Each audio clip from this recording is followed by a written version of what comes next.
They say a kind heart never forgets, but Lagos has a way of testing even the purest soul. When Mama Tinu, a tired market woman with calloused hands and nothing but hope left in her pocket, gave her last 1,000 naira to a crying stranger, she thought she was just helping someone get home. But 2 nights later, just as the market was closing and the smell of roasted corn hung in the air, a black Mercedes rolled to a slow stop in front of her stall. The engine hummed low, the tinted window slid down, and what stepped out made everyone freeze. Some whispered it was fate. Others swore it was something else entirely. What happened next would make the whole market question what kindness truly costs. If you love mysterious and heart-touching African city folk tales, hit like, subscribe, and ring the bell. Because what you're about to hear will stay with you long after the story ends. In the heart of Ojuelegba, where the air is thick with dust and roasted corn smoke, lived Mama Tinu, a woman whose life had been shaped by struggle but softened by faith. Her stall was small, just a wooden table under a patched umbrella, but to her it was everything. The cracked hands that scooped garri and counted peppers were the same hands that once wiped her son's tears when he cried for food. Every morning, before the first downfall horn pierced the quiet, she whispered a short prayer to her late husband and to her ancestors, asking them to bless her hustle, to guide her through another day in a city that showed mercy to no one. Her voice carried the strength of the women before her, the ones that turned sorrow into survivor. Neighbors said she was too kind for Lagos, too trusting for a world that eats kindness raw. She never argued with rude buyers, never cheated anyone, and always found a reason to smile even when her purse was empty. Some called her foolish, others called her blessed. But Mama Tinu knew that every grain of garri she sold carried a story, one of endurance, one of quiet faith. Her son Jide had been jobless for months, wandering from one interview to another with shoes so worn the soles stuck to the earth. Still, every night she told him not to give up. Oreo fela ayi, she would say. Life itself is grace. But grace can be slow, and hunger never waits. That day, the sun was cruel. The market buzzed with impatience. Hawkers shouted prices, bosses hissed, and people bargained like warriors fighting for air. Mama Tinu sat quietly, fanning herself with an old newspaper, her mind on the 1,000 naira folded deep inside her wrapper, her only money left after paying for her stall and small food at home. She planned to buy yam that night, maybe soup ingredients if luck smiled. Then, through the noise, she noticed him, that same young man sitting by the roadside, head bowed, shoulders shaking. He didn't look like a beggar. His shirt was neat but wrinkled, his shoes coated in dust. Something about the way he sat pulled her heart closer, as if an invisible thread tied them. She watched him for a while, torn between mind and mercy. In Lagos, pity can be dangerous. Yet, there was something in that boy's silence that spoke louder than any cry for help. When she finally stood and walked toward him, a small breeze rose, tossing a piece of paper across her feet. She bent, picked it, and saw a faint drawing of a cowrie on it. Strange, she thought. She looked up. The boy was still there, unmoved, tears streaking his face. The market carried on around them, but in that small corner, time seemed to pause. Mama Tinu's voice came out soft.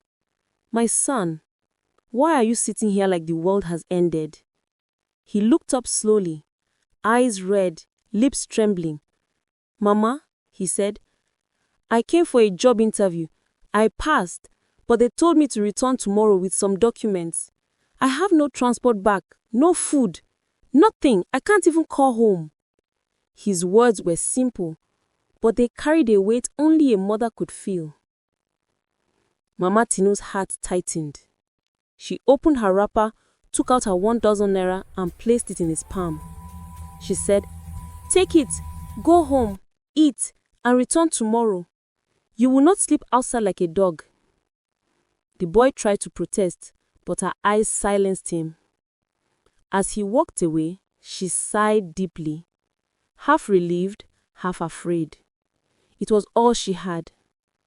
Behind her, a trader muttered, "Na so you dey do. You no go see better." Mama Tinu didn't answer. She only whispered to herself, "A good hand never lacks." But as she turned to her table, something small and shiny caught her eye beneath her basket. A single cowrie shell, clean and smooth, as if placed there by unseen hands. She froze for a moment, her chest rising slowly. In the market, cowries were symbols, sometimes of luck, sometimes of warning. She touched it gently and hid it in her wrapper, her mind already spinning. She didn't know that somewhere beyond the chaos of Odrelegba, beyond the reach of her small prayers, a story had already begun to move. Because that boy wasn't who he seemed to be. And what was written for Mama Tinu had already started to unfold. But who truly sent that boy her way? Man or something else? The sky had begun to change that evening. The kind of grey that warned of rain but never kept its promise. Traders hurried to cover their goods. Children ran between stalls, and the market thinned as thunder rumbled far off. Mama Tinu was about to pack her things when she saw him again. That same young man she had given her last 1,000 naira. He stood across the road, drenched from the drizzle, staring at something unseen. His eyes were different now, distant, as if his thoughts were trapped somewhere heavy. He wasn't begging, he wasn't speaking, he was just there, still. Something about his stillness troubled her. People moved, noise flowed, but he stood like a shadow refusing to disappear. She called out to him, her voice rough from a long day. "My son, did you reach home that day?" He turned slowly, and when his eyes met hers, something inside her chest trembled. There was gratitude there, yes, but also something deeper, something she could not name. He walked over, his footsteps slow, and stopped in front of her stall. "Mama," he said, "I don't even know how to thank you. That day, when you gave me that money, I wanted to give up, but somehow, your kindness gave me strength. I went back, and something strange happened." He paused, glancing over his shoulder, as if afraid someone might hear. "The company called me back. They said the owner wanted to meet me personally. I went today, and he told me a story that sounded just like mine. Then he asked about you." Mama Tinu frowned. "Asked about me? Who is the man?" The boy hesitated. "He said he once met a woman like you, years ago, same kind heart. He said if I ever find such a woman again, I should bring her name to him. Mama, he said your blessing is already written." The words sat between them, heavy and unclear. Before she could ask more, a gust of wind swept through the market, strong enough to knock a basket off her table. Tomatoes rolled everywhere. The boy bent to help, but when she straightened up, he was gone. Just gone. No sign of him. The market women nearby swore they hadn't seen anyone leave. Mama Tinu stood frozen, clutching the cowrie she had found earlier. Her skin prickled. She whispered a short prayer, the kind her grandmother taught her to ward off spirits.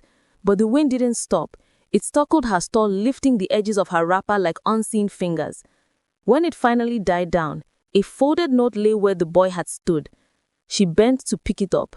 The paper was damp and faintly warm, as if it had been held tightly. Written on it, in shaky handwriting, were 3 words. 48 hours more. Her throat went dry. 48 hours for what? She looked around again. The boy was nowhere. Only the smell of rain and fried fish filled the air now. That night, she couldn't sleep. She replayed his words over and over. Who was this company owner? How did he know her story? How could a stranger disappear in a crowded market without a trace? She turned the cowrie in her palm until her fingers ached. At midnight, she heard a sound outside her window, a light knock, once, then twice.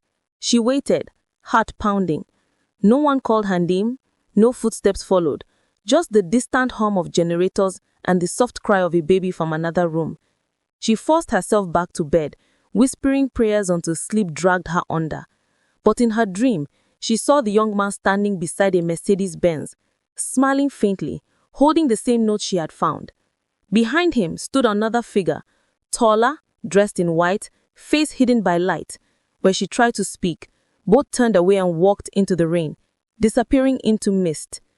When she woke up, sweat covered her skin though the night was cold. She sat up, breathing hard, and reached for her wrapper pocket.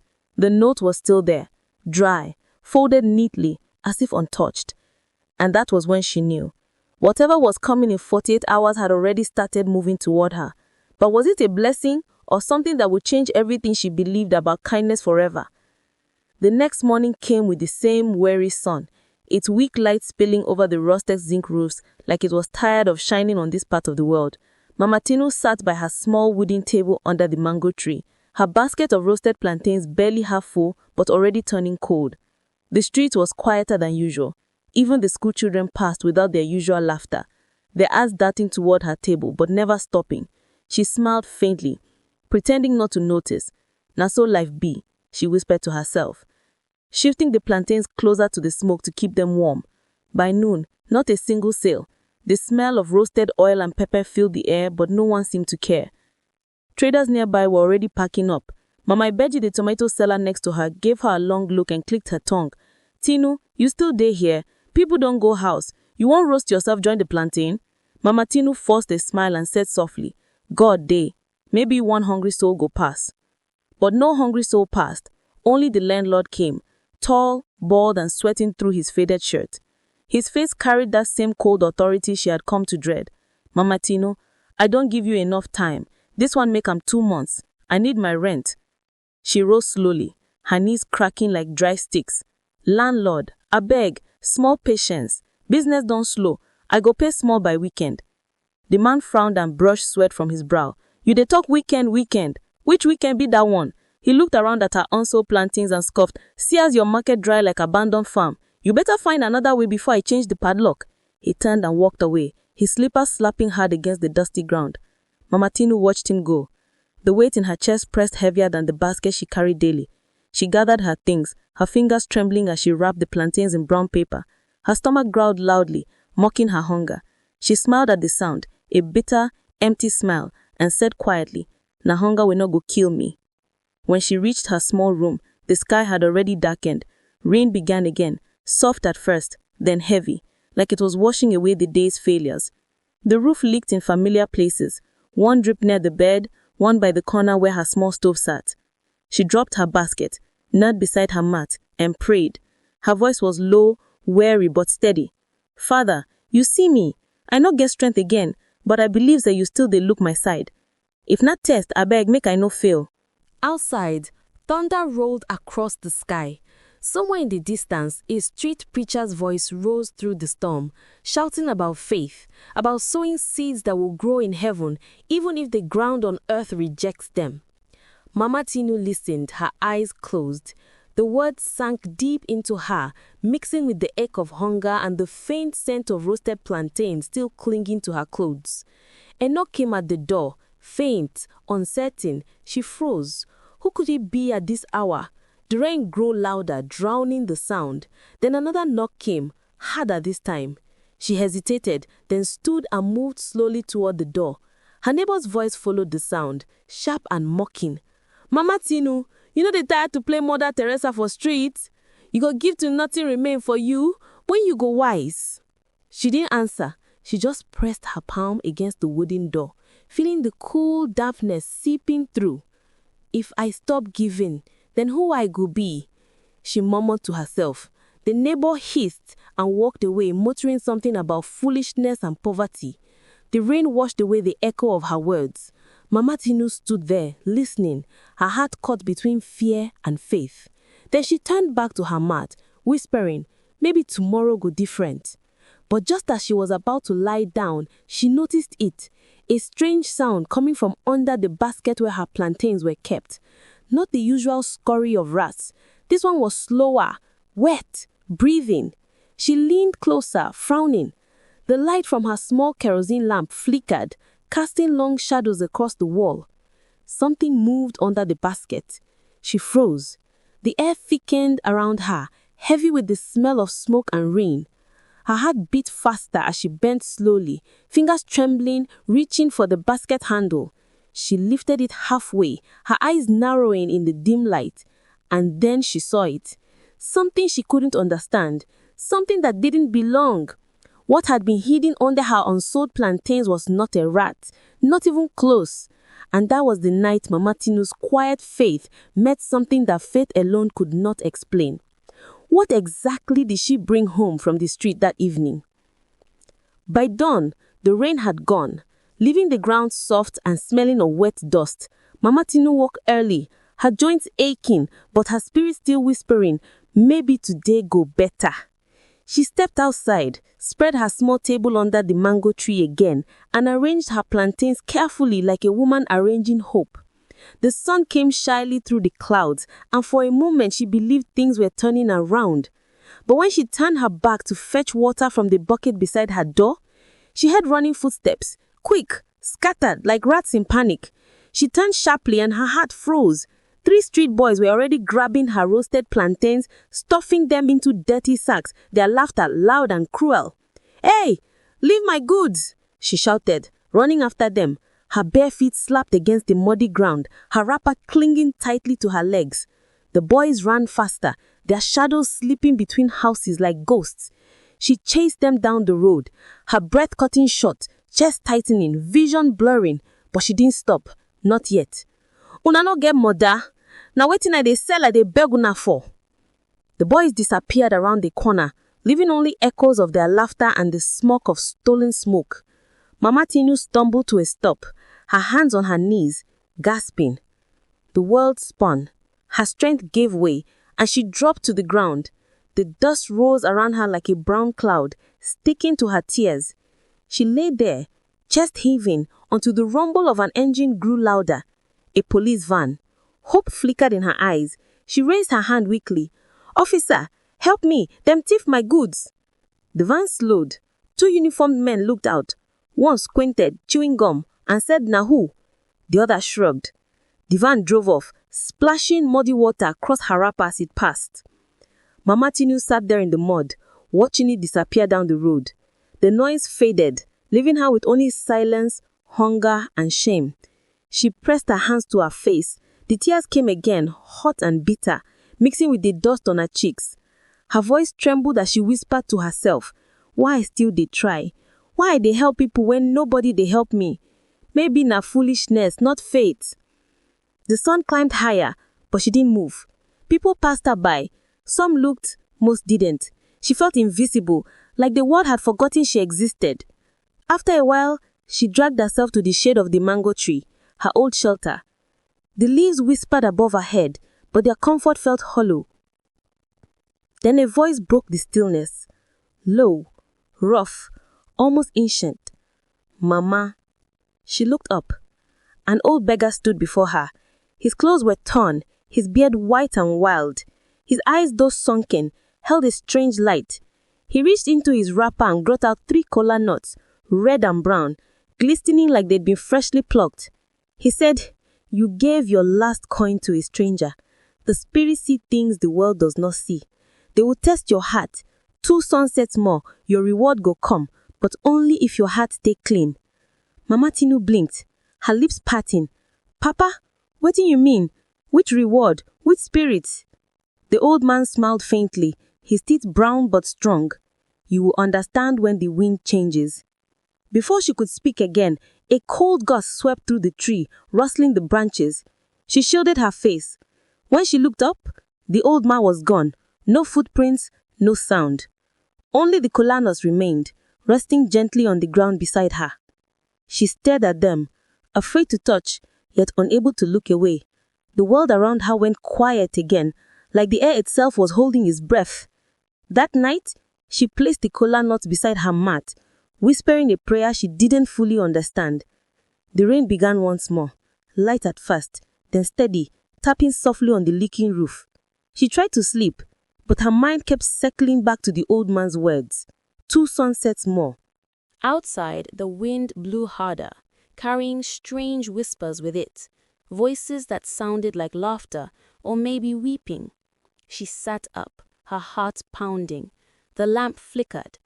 And then, through the window, she saw it. Someone standing under the mango tree. Not moving, just watching. Was it the old beggar or something else entirely? She rose slowly, her bare feet silent on the floor. She took 1 step toward the door, then another. The wind howled again, and the figure outside tilted its head unnaturally, like a puppet pulled by invisible strings. Mama Tinu's hand froze on the door latch, her breath caught in her throat. If she opened that door, what would be waiting on the other side? The next morning broke brighter than usual. The clouds had cleared and the market was alive again. Laughter, haggling, and the loud echo of traders calling for buyers. Mama Tinu spread her small mat under the same mango tree, arranging what was left of her goods, mostly old peppers and dried gari, that nobody seemed eager to buy. Yet, her spirits felt lighter somehow. The words of the old beggar still sat in her chest like warm coal. 2 sunsets more. She had counted them. This was the second. Her neighbor, Yabose, passed by carrying tomatoes. "How markets, Mama Tinu?" she asked with a smirk. "That your beggar kindness don't bring food come?" Mama Tinu only smiled faintly. "We don't know how God they move, my sister," she said, turning her attention to a fly circling her basin. The day dragged slowly. The sun climbed high, and the smell of roasted corn filled the air. Customers came and went, mostly to other stalls. Mama Tinu barely sold enough to buy lunch. Still, she stayed, humming an old Yoruba hymn her mother used to sing, the one about mercy finding those who never stop giving. Then, just as she was about to pack up, a sudden hush swept through the market. The chatter fell silent, like the air itself had been pulled tight. Heads turned. From the main road, a black Mercedes GLE glided slowly into view, the sun glinting sharply off its polished surface. It rolled to a stop right in front of her stall. The traders began to murmur. "Who they find Mama Tinu? Who get this kind motor for this Ojuelegba?" Mama Tinu froze, her heart hammering in her chest. She clutched her wrapper, unsure whether to run or stay. The driver stepped out first, tall, clean-shaven, wearing dark shades. He walked to the back door and opened it gently. From the car stepped a young man in a neatly pressed suit. His shoes shone like mirrors. His wristwatch glinted under the sun. But it was his face that made Mama Tinu's breath catch. She knew those eyes. The same eyes that once looked tired, dusty, and broken by life. "Mama," he said softly, smiling, "you may not remember me." Her lips trembled. "Oh, my son, it's you." He nodded. "2 days ago, you gave me your last 1,000 naira. You didn't ask for my name or my story. You just helped. That night, I got home late and told my boss what you did. He laughed at first and said, 'Find that woman. She deserves better.'" He reached into his pocket and brought out a brown envelope, pressing it gently into her shaking hands. "Mama, this is 1 million naira. My boss said to tell you, kindness is a seed that never dies." The crowd gasped. Market women began shouting praises. "Ọlọ́run ní fi ẹ́ sílẹ̀, orí rere ló ní ìyá ẹ̀." The air filled with ululations and song. Someone started clapping. Another began to dance. Even the ground seemed to vibrate with joy. Mama Tinu couldn't speak. Tears rolled down her cheeks in streams. She held the envelope close to her chest, trembling. "My God, I just wanted to help. I no say even they watch me." The stranger's driver opened the car trunk and began unloading sacks, rice, beans, oil, tomatoes, new basins and wrappers. "All this is for your stolu, Mama," he said. "My boss said you'll never beg again." The women surrounded her, singing praises in Yoruba, their voices rising above the noise of the market. "Iya rere, ori eda." But as she wept with gratitude, something strange caught her eye. Across the street, under the same mango tree where the old beggar once stood, a faint shape shimmered. It looked like a man, hunched, with a stick, beard glinting white under the sunlight. He was watching her, smiling faintly. She blinked, and just like before, he was gone. Mama Tinu's tears slowed. She clutched the kola nut still hanging from a small leather pouch tied to her waist, the same one she'd never thrown away. The young man bowed respectfully before entering the car again. "Mama, my boss says you can start your own shop now. If you ever need anything, call the number inside that envelope." She nodded, still shaking. "God bless you, my son." The black Mercedes started again, the engine purring softly. As it pulled away, the wind picked up, a warm, heavy wind that swirled dust around her feet. Her wrapper fluttered. Then came the voice, soft, echoing faintly like it came from deep inside the wind. "Mama Tinu, did your heart stay clean?" She turned quickly, her eyes darting to the mango tree again. Empty.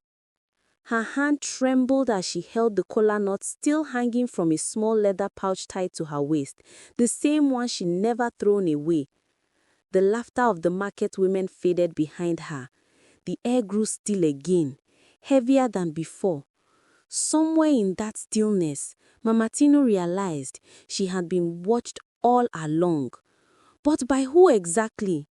And what would happen if she ever refused to help again? As the market slowly returned to its noisy rhythm, Mama Tinu remained kneeling beside her stall, tears streaming freely down her face, soaking into the dust. The brown envelope lay open beside her basin, the money untouched, as if by holding it she might wake from a dream too good to last. Around her, women still sang praises, some out of joy, some out of envy. But her heart was quiet, overwhelmed, trembling, full of something she could not name. Her mind drifted to all the days she had gone hungry, to nights when she prayed for a miracle but received only silence. And yet, in that silence, she had chosen to keep giving. Now, kneeling before the good she could never have bought with a lifetime of selling gari, she whispered under her breath, "God, so this is how you walk." She clasped her hands tightly, eyes shut, her lips moving in prayer. For every woman we don't give and never receive, for every man where they suffer but still show mercy, let their own light come too. A soft wind brushed her face. The air smelt of wet dust and roasted corn, the same scent from 2 days ago when everything began. She opened her eyes slowly, and there he was, at the far edge of the market, under the fading orange glow of the evening. The old beggar stood again. His ragged clothes flapped lightly in the wind, his stick resting against his shoulder. He didn't move closer. He simply smiled, that same knowing smile, like someone watching her seed bloom exactly when it should. Their eyes met across the crowd. For a moment, the noise of the market seemed to fade, replaced by a strange stillness that only she could feel. He raised one hand slightly, as though in blessing, then turned and began to walk away. Mama Tinu rose quickly to her feet, calling out, "Baba, Baba, wait!" She stumbled through the stalls, pushing past people, her bare feet slapping against the ground. But when she reached the spot where he stood, He was gone. No footprints, no sign of him. Only a single kola nut lying in the dust, fresh, unbroken, and gleaming red under the dying light. She bent down slowly, picked it up, and pressed it against her forehead. "Maybe you were never just a beggar," she whispered, her voice shaking. "Maybe you came to test if kindness still lives in us." That night, back in her small room, she couldn't sleep. The envelope sat on her table beside a flickering kerosene lamp, the glow dancing across the walls. The kola nut rested beside it. She kept staring at both, one a gift of the earth, the other a gift of man. And somewhere between them, she felt the line blur. Her son, Tinu, came in late from his evening walk, surprised to see her still awake. "Mama, why you never sleep?" She smiled faintly.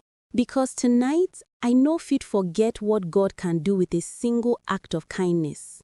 Tayo looked at the money and his eyes widened. "Mama, how? Who give you all this?" She looked up at him, her expression calm. "A stranger I once gave 1,000 naira. But I think it was more than that. I think heaven just paid me back with interest." He laughed softly, thinking it was a joke, but she didn't laugh. Her eyes held something else, the same quiet depth her late husband used to have when he spoke about destiny. As the night deepened, she finally lay down to rest, the kola nut still beside her pillow. The wind outside picked up again, rustling the zinc roof. In the faint sound, she thought she heard a voice, old, gentle, and familiar, whispering, "Keep your heart clean, Mama Tinu. The world is still watching." She turned over, her eyes wide open in the dark. "Watching?" she murmured to herself. Then a knock came at the door. 3 slow, heavy knocks that echoed through the small room. She sat up quickly, heart pounding. "Who's there?" Silence. Tayo stirred in his sleep, unaware. The knocks came again, this time softer, like fingers brushing wood. She stood, trembling, her eyes darting to the door, then to the kola nut glowing faintly in the lamplight. The air felt thick, as though something unseen had entered the room. She took a step forward, her bare feet cold against the floor. "Mama," a voice whispered from outside, calm, low and familiar, but not her son's. Her hand froze on the door handle. Was it the stranger? Was it the beggar? Or something entirely different? And as she hesitated, one thought burned in her mind. If the spirits had tested her once, could they be back again for something more? If you were in Mama Tinu's shoes that rainy afternoon, would you have opened your purse? Would you have given your last 1,000 naira to a stranger whose story you didn't even know? Think about it. No food at home, no sure sales, no one to depend on. Yet a young man sits crying before you. Would you help him or walk away? Kindness sometimes feels foolish in a world where everyone is trying to survive. People mock you, call you weak, tell you the world will only take from you and never give back. But have you ever done something kind, something small, almost insignificant, that later returned to you in a way you couldn't explain? Maybe it was a meal you shared, a word you spoke, or money you lent and forgot about. Maybe, just maybe, the blessing that came afterwards was your own spirit being remembered by something greater than this world. If you've ever given when it hurts, or helped someone when you had nothing left, tell your story below. Let others hear it. Someone out there might need your reminder that good still exists, that what we give out of love never truly leaves us. Would you have done what Mama Tinu did? Or do you believe kindness in today's world has become too expensive to afford? As the last rays of sunlight slipped behind the crowded skyline of Dwelegba, the black Mercedes slowly faded into the rush of evening traffic, its tail lights glowing like red eyes in the distance before vanishing completely. The markets began to quiet, traders packing their wares, the smell of roasted plantain mixing with exhaust fumes. Yet, where Mama Tinu's store stood, the air felt strangely alive. calm, warm, and almost whispering. They say that night, when the moon rose full and round above the tin roofs, a soft wind drifted through her stall, the same way it had on the day she gave her last naira. It stirred her wrappers, lifted the corners of her umbrella, and for a brief moment her goods shimmered as if dusted by unseen light. Some say the wind carried a faint scent, palm oil, rainwater, and something sweeter, something no one could name. Weeks passed, months rolled by, but every full moon that same gentle breeze would pass through. Sometimes it came with the quiet sound of footsteps. Sometimes a coin rolled across the ground, stopping neatly beside her basin. A few traders swore they saw a figure standing near her stall, not clear enough to describe, just the shadow of someone smiling before fading into the night. Others believed it was the spirit of the old beggar, returning to bless the ground where kindness once bloomed.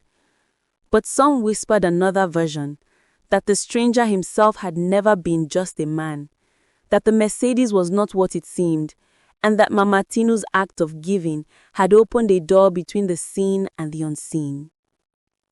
No one truly knows, but one thing is certain. Since that day, her stall has never gone empty. Her tomatoes always ripe, her garri never spoilt, her customers always many. People come not just to buy, but to touch her table, to whisper a small prayer, and to hope that maybe, just maybe, her spirit of kindness might rub off on them too. And when the night falls, and the last trader leaves, some say you can still hear a low voice in the wind, old and gentle, repeating the same words. Keep your heart clean, and the world will find you. So ask yourself, what if kindness really does have its own spirit? What if every good deed you do lives on, waiting for the right time to find its way back to you? If you enjoyed this story, don't forget to like, subscribe, and turn on notifications for more African folk tales that remind us who we are and what truly matters. But before you go, look around you tonight. Do you feel that gentle wind?